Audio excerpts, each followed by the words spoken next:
La nuit avait des crocs froids et mordants, du genre à ronger tes os et à te faire oublier que le monde est autre chose que noir et blanc. L'abri était un taudien comme toujours, du bois humide et des murs pourris qui sentaient bien la décomposition et les rêves oubliés. Il y était habitué. L'homme, la trentaine bien entamée, l'air rude, les cheveux en bataille comme un loup un mauvais jour, avait gagné sa place dans la hiérarchie des sans-abri. C'était un solitaire, une ombre parmi tant d'autres, errant entre les corps et les bouteilles. Il ne restait plus aucune apparence. Il n'était pas là pour la compagnie, pas là pour le salut, juste pour un peu de chaleur. Tout ce qu'il voulait, c'était oublier la solitude écrasante qui l'accompagnait chaque jour. Ce soir, comme la plupart des soirs, le feu crépitait dans un coin, la lueur orange tamisée projetant de longues ombres qui dansaient sur les murs.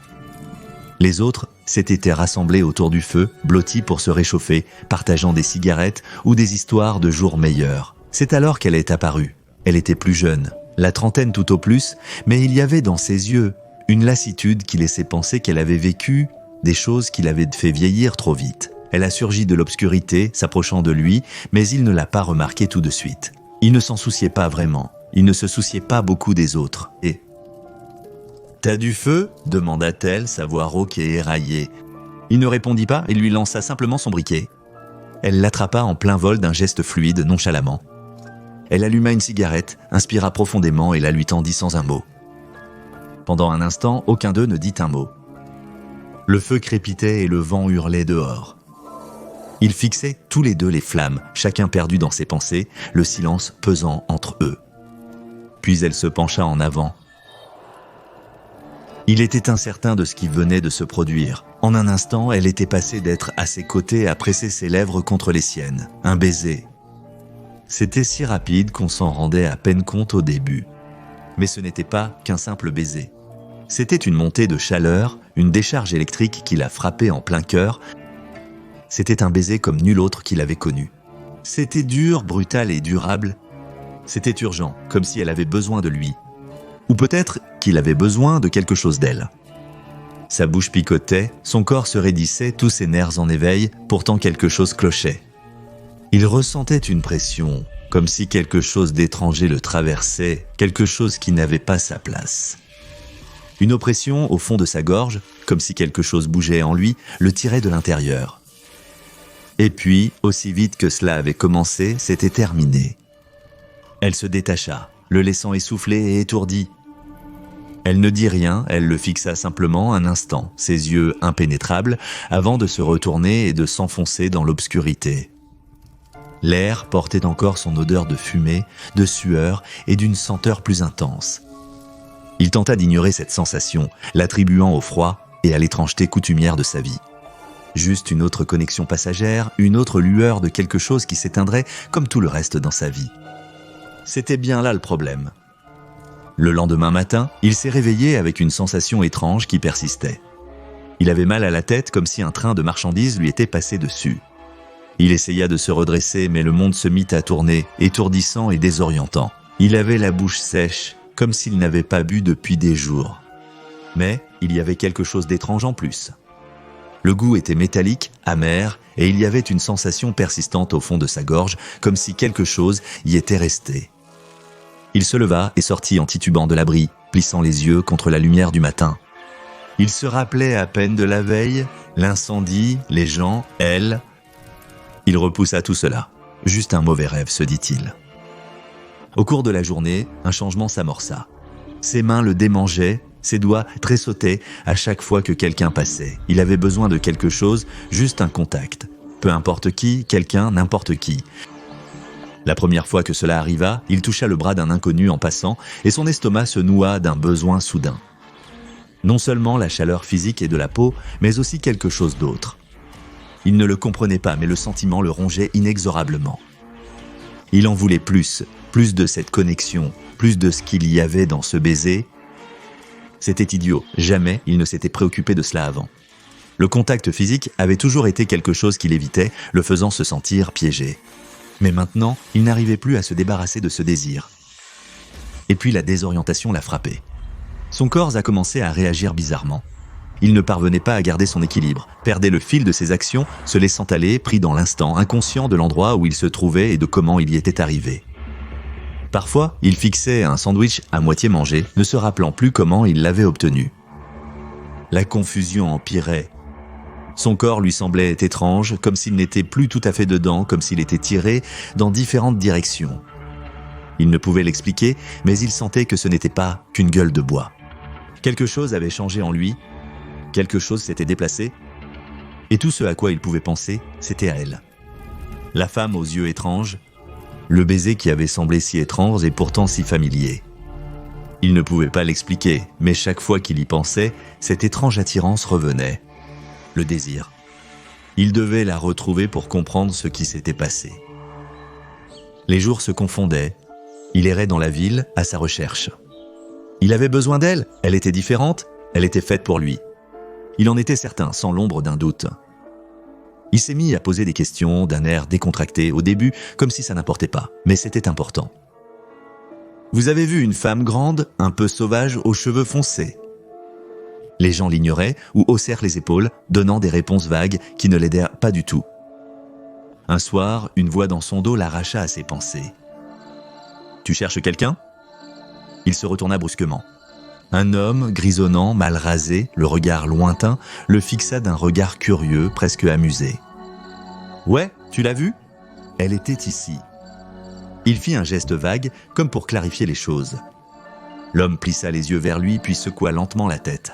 « Je ne crois pas la connaître. »« Personne de spécial ici. Mieux vaut continuer ton chemin, frère. » Les mots le blessaient plus qu'il ne voulait l'avouer, mais il ne pouvait pas s'arrêter. Il devait la retrouver. Les jours passaient dans une brume de frustration, le désespoir s'enroulant autour de lui comme de la fumée. Il sentait son emprise sur ses pensées s'affaiblir de plus en plus, son esprit lui échappant.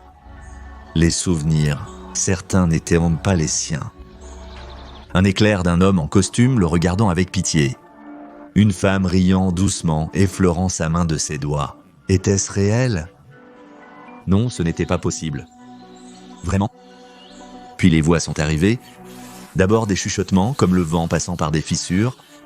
Il captait des bribes de conversation et des émotions qui lui étaient étrangères. Les moments étranges apparaissaient et s'évanouissaient comme des rêves, trop fugaces pour s'y accrocher. Mais il les connaissait, il en était certain. Ils étaient à lui. Il devenait quelqu'un d'autre et il ne pouvait pas l'arrêter. Enfin, une nuit, après une autre recherche interminable dans les ruelles et les coins sombres de la ville, il l'a vue. C'était comme si l'univers la lui avait offerte un cadeau enveloppé d'ombre. Elle se tenait devant un refuge, fumant une cigarette, lui tournant le dos. Son cœur a raté un battement et son souffle s'est bloqué dans sa poitrine un instant. Elle était réelle, elle était là. Il avança d'un pas, son corps réagissant plus vite que son esprit.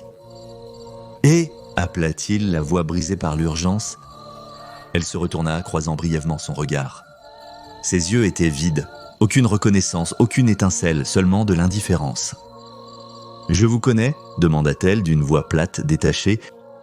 Elle tira une nouvelle bouffée de sa cigarette, comme si la question n'avait pas plus d'importance que la cendre qui tombait.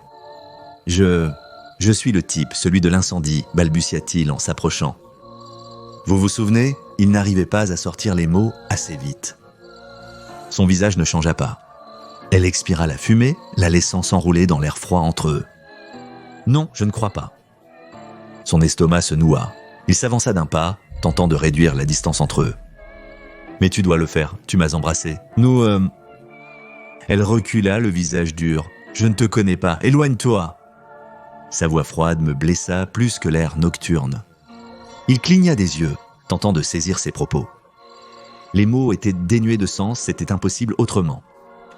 Elle lui jeta un dernier regard, ses yeux glissant brièvement vers le sol, puis elle se retourna et rentra dans l'abri sans dire un mot de plus. Il resta là, figé. Son esprit s'emballait, le pouls martelant ses tympans. Ce n'était pas réel, ce n'était pas normal. Elle était censée être la bonne. Mais son rejet résonnait dans sa tête, plus fort que les murmures persistants au fond de son esprit. Il ne comprenait pas. Seul à nouveau, il errait dans les rues, perdu et désorienté. Il avait perdu toute notion du temps et de l'orientation. Le monde tournait autour de lui. Les gens allaient et venaient dans son champ de vision, mais tout ce à quoi il pouvait penser, c'était à elle. Le désir ne s'arrêtait pas. Son esprit s'était effondré, remplacé par un besoin unique et obsédant. Pour un contact, une connexion, quelque chose qui comble le vide en lui. Il a commencé à aborder des inconnus dans la rue au hasard, cherchant à retrouver cette sensation perdue. Le moindre regard, le plus léger frôlement, même un instant fugace. Ce n'était jamais suffisant, ça ne le serait jamais. Aucune d'elles n'était elle. Mais ensuite, la petite chose a commencé à s'immiscer. Une goutte de sang sur sa chemise, une toux qui persistait plus longtemps que prévu, une douleur dans sa poitrine qui ne semblait pas normale. Il n'y a pas trop réfléchi, ce n'était même pas le pire événement de sa vie. Il était habitué à l'inconfort, mais cela devenait de plus en plus difficile à ignorer. Son nez n'arrêtait jamais de saigner, juste un filet constant, comme un robinet qu'on ne pouvait pas fermer. Il l'essuyait encore et encore, mais ça revenait sans cesse. La douleur à la tête était le pire. Son cerveau semblait écartelé entre deux directions opposées. La tension était suffisante pour lui donner le vertige et un sentiment de perte de contrôle. Les maux de tête allaient et venaient, mais les vertiges restaient. Son corps faiblissait, ses jambes vacillaient. Il n'arrivait plus à penser clairement, ne se souvenant même plus de la dernière fois où il s'était senti bien. Sa mémoire s'effritait comme le reste de lui. Les visages devenaient flous, se transformant en étrangers, même s'ils ne l'étaient pas. Il regardait une personne et pendant une fraction de seconde, il croyait voir quelqu'un d'autre, quelqu'un d'une autre vie, d'un autre endroit. Son esprit lui échappait, sombrant de plus en plus vite dans la folie. Les voix devenaient de plus en plus fortes, se mêlant à ses propres pensées, le poussant, l'encourageant, lui disant de la retrouver. C'était incessant tout ce qu'il entendait. Il perdait presque prise sur la réalité. Son corps souffrait, sa mémoire était en lambeaux et elle occupait toutes ses pensées. Son corps le lâchait maintenant et il le savait. Les vertiges étaient pires, ses jambes faibles et tremblantes sous le poids de ce qui rampait sous sa peau. Le sang, les saignements devenaient constants. Mais plus rien n'avait d'importance, pas même la ville à l'extérieur. Seule, elle comptait et elle l'avait rejetée. Il ne lui restait plus qu'une chose à faire. Il a abandonné, la femme et son esprit étaient partis. Il a trouvé refuge dans un bâtiment délabré, à l'image de sa vie en ruine. Il a trouvé une petite pièce sombre au fond du bâtiment, un espace exigu et étouffant, mais cela ne suffisait pas. La pièce paraissait trop ouverte et exposée. Il a fouillé la pièce jusqu'à ce qu'il trouve un espace rampant encore plus petit, caché derrière un tas de débris. L'espace était exigu, les murs l'oppressaient, l'air était irrespirable et étouffant. Mais c'était parfait. Ici, il pouvait être seul avec ses pensées. Ici, il pouvait tout fuir, même si ce n'était que pour un petit moment. C'est devenu son sanctuaire, son dernier refuge. La douleur dans sa tête était désormais intolérable. Son cerveau semblait déchiré, bougeant dans son crâne, tirant dans toutes les directions. Il saignait plus que jamais, laissant des traînées de pourpre le long des murs. Son corps faiblissait, ses os semblaient fragiles, ses muscles faibles. Chaque respiration devenait plus difficile. Il pouvait le sentir maintenant, il était en train de mourir. Cette part de lui prenait le dessus. Elle avait tout pris. Ses pensées, son corps, sa propre identité. Il avait toujours aspiré à être aimé et à partager sa vie avec quelqu'un. Finalement, tout cela est devenu trop lourd à porter. Il s'est recroquevillé dans le petit espace et a fermé les yeux. Il est de mort là, dans le noir, seul. Le parasite est parti avec lui, emportant sa vie, mais emportant son obsession et son souvenir d'elle. Le bâtiment était tout aussi oublié que l'homme qui était mort à l'intérieur. L'équipe de la fondation est arrivée après un tuyau discret, encore une affaire de disparition étrange dans la région. Ce n'était pas rare que ces affaires mènent à une impasse, mais cet endroit semblait différent. Il y avait quelque chose d'étrange dans l'air. Ils pénétrèrent dans la structure délabrée avec une précision méthodique, leurs bottes écrasant les carreaux brisés, leurs pas résonnant dans le silence creux. La décrépitude s'agrippait à tous les murs. L'odeur de moisissure et du temps laissé à l'abandon imprégnait l'air. Mais ce n'est pas cela qui attira leur attention. C'était le corps. Le corps a été transféré au site 77 pour un examen plus poussé. Suite à une autopsie, la fondation a confirmé ses doutes. C'était une affaire hors du commun. C'était SCP-0204, un parasite bien plus dangereux que quiconque aurait pu l'imaginer. L'anomalie, classée Euclide, était maintenant étudiée en continu mais avec une compréhension effrayante. Ce n'était pas seulement le corps qui l'infectait, il dévorait aussi l'esprit. SCP-0204 est, fondamentalement, un hôte humain pour un parasite. Ça a l'air plutôt simple, non ? C'est là que ça devient intéressant. Ce parasite est semi-corporel, ce qui veut dire qu'il est là, sans vraiment l'être. Plutôt une présence invisible et indétectable que l'on ne peut percevoir qu'à travers d'étranges impulsions électriques lorsqu'il entre en contact avec l'hôte. Comment se propage-t-il alors ? Pas par une coupure, égratignure ou morsure classique. Non, le parasite se transmet lors d'un contact oral prolongé entre deux personnes. Pensez à un baiser intense et prolongé où une masse de tissu pharyngé de la personne infectée s'étire réellement dans la bouche de l'autre. Et puis bam, les deux deviennent des parasites ambulants. La plupart des victimes connues du SCP-1204 étaient des personnes transitoires ou sans abri. On ne sait pas encore si leurs conditions les rendèrent plus vulnérables à l'infection ou si le parasite s'attaque simplement aux personnes les plus négligées. Ces personnes s'ils n'étaient déjà pas en très bonne santé au départ, et le parasite ne leur a vraiment pas rendu service. Il a une façon bien à lui de tout gâcher. Une fois infecté, le changement n'est pas immédiat, mais l'autre ressent rapidement quelque chose. Ce quelque chose se transforme en un besoin irrésistible d'être en contact physique constant avec les autres. Il ne s'agit pas seulement de se réchauffer près du feu ou d'échanger des blagues amicales.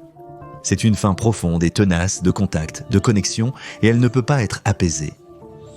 De plus, l'obsession de la personne infectée se focalise sur un individu spécifique, souvent considéré comme son partenaire romantique.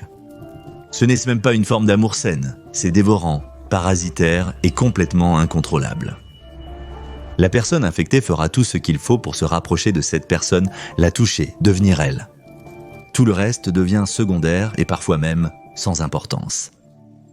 Les symptômes physiques des hôtes incluent des saignements internes et une détérioration corporelle. Qu'en est-il de leurs esprits ? La perte de mémoire s'installe, bien plus grave qu'un simple oubli de l'emplacement des clés. Non, c'est une désintégration totale. Ils oublient des journées entières, parfois ils oublient des visages, des personnes qu'ils ont connues toute leur vie, et leurs souvenirs, ceux qui restent, ne sont que des fragments, des morceaux qui ne leur appartiennent pas, des souvenirs d'inconnus, des souvenirs d'hôtes précédents ou simplement des éclairs aléatoires et inexplicables. Physiquement, les choses empirent. Le corps se détériore. Les tissus du cerveau commencent à se dégrader, en particulier l'hippocampe. Ai-je mentionné qu'ils subissent des hémorragies internes constantes ? Comme le corps ne peut plus suivre, l'hôte infecté cesse de chercher de nouvelles victimes.